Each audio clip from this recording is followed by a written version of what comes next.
Ouverte par les frappes que les États-Unis d'Amérique et Israël ont initiées contre l'Iran, elle s'étend à présent dans la région et emporte de graves conséquences pour la paix et la sécurité de tous.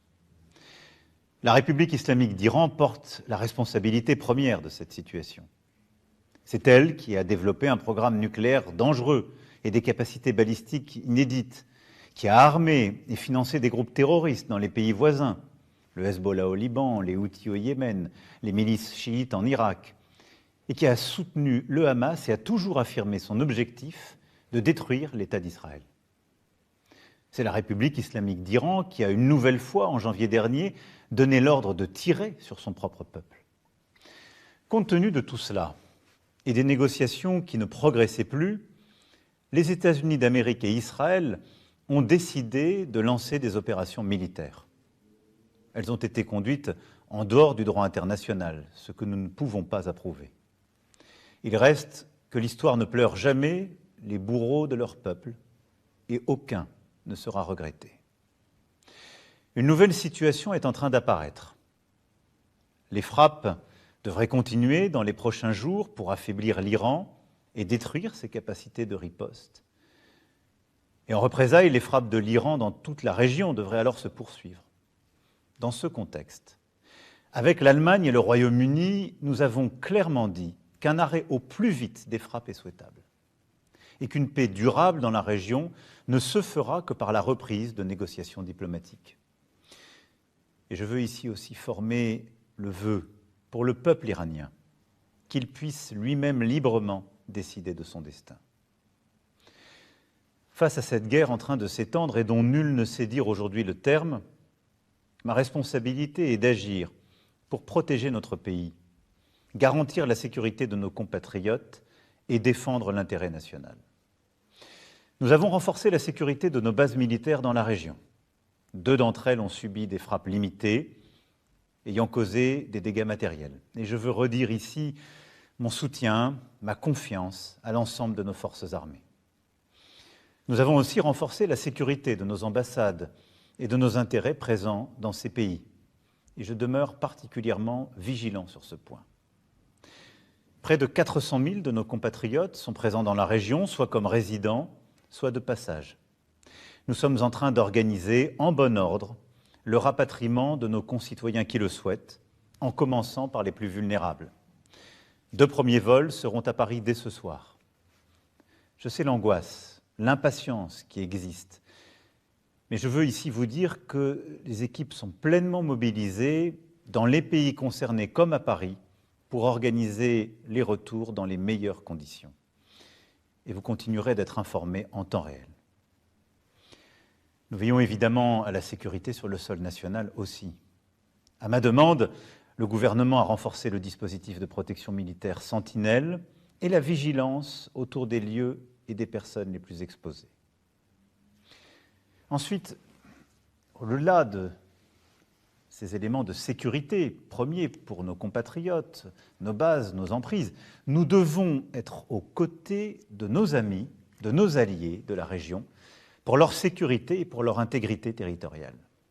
C'est en effet notre responsabilité, elle est strictement défensive, elle vise à protéger et à restaurer le plus vite possible la paix. Il en va de la crédibilité de la France, d'être ce partenaire de confiance qui honore ses engagements, surtout dans ces temps troublés. Nous avons des accords de défense qui nous lient avec le Qatar, le Koweït et les Émirats arabes unis. Ces derniers sont tout particulièrement ciblés et nous leur devons solidarité. Nous sommes aussi liés par des engagements solides avec la Jordanie et l'Irak, et notamment là-bas nos alliés kurdes.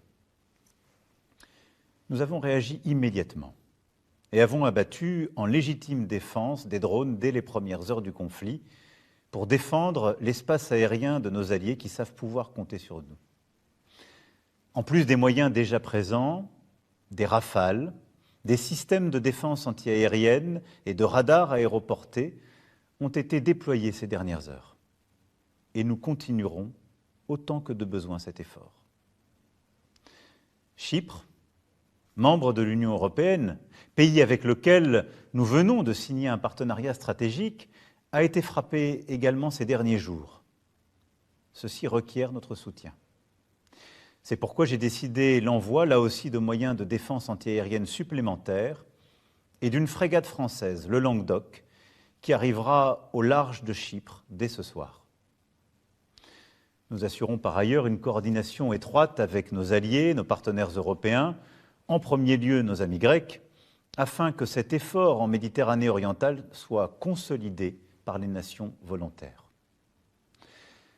Depuis ces dernières heures, la guerre s'étend au Liban, à partir duquel le Hezbollah a commis la faute majeure de frapper Israël et de mettre les Libanais en danger. Israël serait en train de décider une opération terrestre. Ce serait là aussi une escalade dangereuse et une erreur stratégique. Le Hezbollah doit impérativement cesser toute frappe. Et j'appelle Israël à respecter le territoire libanais et son intégrité. Enfin, nous avons des intérêts économiques à préserver car les prix du pétrole, les prix du gaz, la situation du commerce international sont profondément perturbés par cette guerre. Aujourd'hui, le détroit d'Ormuz est de fait fermé. Et c'est par ce détroit que transitent environ 20% du pétrole et du gaz naturel liquéfié dans le monde. Le canal de Suez, la mer Rouge sont aussi sous tension et menacés. Nous sommes à l'initiative pour bâtir une coalition afin de réunir les moyens, y compris militaires, pour reprendre et sécuriser le trafic dans ces voies maritimes essentielles à l'économie mondiale. C'est d'ailleurs ce que nous avons su faire il y a plusieurs mois en mer Rouge. C'est ce que nous devons faire aujourd'hui là-bas. Face à cette situation instable, aux incertitudes des jours à venir, j'ai donné ordre que le porte-avions Charles de Gaulle, ses moyens aériens, son escorte de frégates, fassent route vers la Méditerranée. Mes chers compatriotes, je voulais ce soir vous rendre compte de la situation et de nos actions. Beaucoup de choses sont encore instables, mais la France demeure une puissance qui protège les siens, une puissance attachée à la paix, fiable, prévisible et déterminée. Vive la République, vive la France.